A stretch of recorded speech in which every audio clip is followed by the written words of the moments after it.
استعمال ہوگا ہوائی جہازوں کا یا آرٹلری کا، توپ خانے کا، تو اس میں کیجولٹیز ہوں گی، اس میں کولیٹرل ڈیمیج ہوگا، نقصان ہوگا مالی جانی، لوگ مریں گے، بچے مریں گے، عورتیں مریں گی، اور چونکہ فوج ایک اسٹیٹ کو ریپرزینٹ کرتی ہے تو یہ لوگ جن کے نیئر اور ڈیئر ونس شہید ہوں گے یہ غصہ کھائیں گے، بدلہ لیں گے، کس کے خلاف؟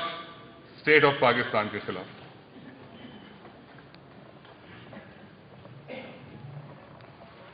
تیسرا، کسی کو بھی اجازت نہ دی جائے کہ وہ قانون اپنے ہاتھ میں لے سکے۔ میں یہ ملیٹنٹ گروپس کی بات کروں، ایک اسٹیٹ کے اندر ایک اتھارٹی چلتی ہے، آپ اسٹیٹ کے اندر اسٹیٹس نہیں بنا سکتے،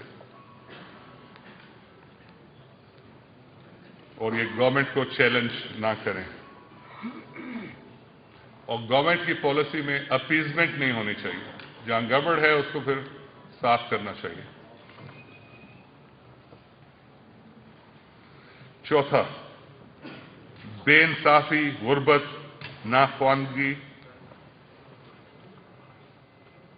اس کا گہرا کنیکشن ہے ملیٹنسی کے ساتھ۔ بے انصافی، غربت، الیکٹریسی، بہت بڑا کنیکشن ہے ملیٹنسی کے ساتھ۔ ان چیزوں کو بھی پارلیمنٹ کو نظر میں رکھنا چاہیے، پہلے ان چیزوں کو ہٹائیں اور پھر ملیٹنسی کو ہٹائیں۔ اس سلسلے میں پاٹا کو ترقیاتی منصوبے کی بہت ضرورت ہے، اور اس منصوبے میں کیا ہونا چاہیے؟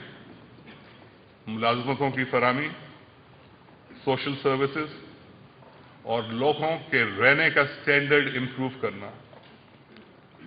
انسان اور جانور ایک ہی تالاب سے پانی پیتے ہیں، تقریباً ایک ہی سٹینڈرڈ ہے ان کے رہائش کا، کچے کوٹھے۔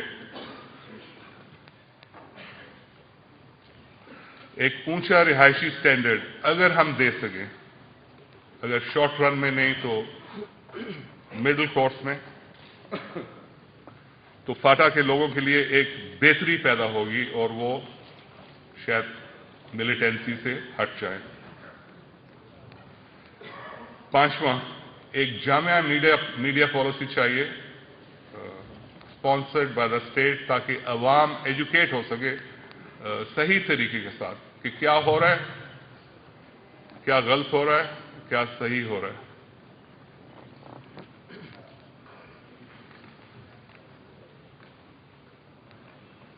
ایک جامع ریلیف ان لوگوں کے لیے جو اپنے گھروں سے نکل چکے ہیں، یعنی انٹرنلی ڈسپلیسڈ ریفیوجیز، ان کی جو میرے پاس اطلاع ہے ان کی حالت، لیونگ کنڈیشنز بہت بری ہیں۔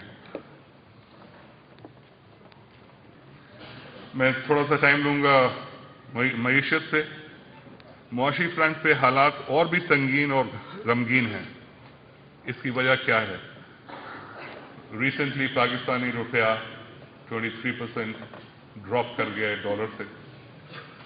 اس کا مطلب اب سب کی پرچیزنگ پاور افیکٹ ہوگی، امپورٹس کی قیمت بڑھ گئی، ہمارے جو ڈیٹ پیمنٹ ہیں وہ مشکل ہو گئے۔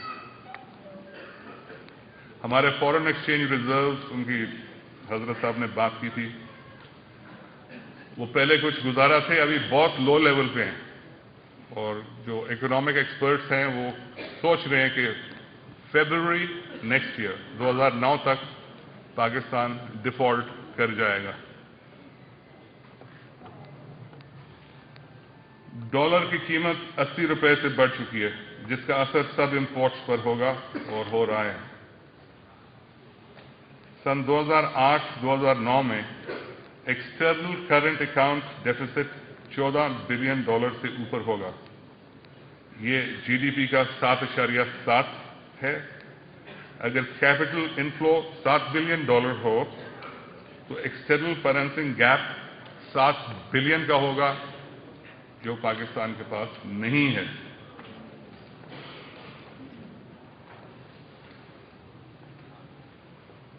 جی ڈی پی کم ہو کے اب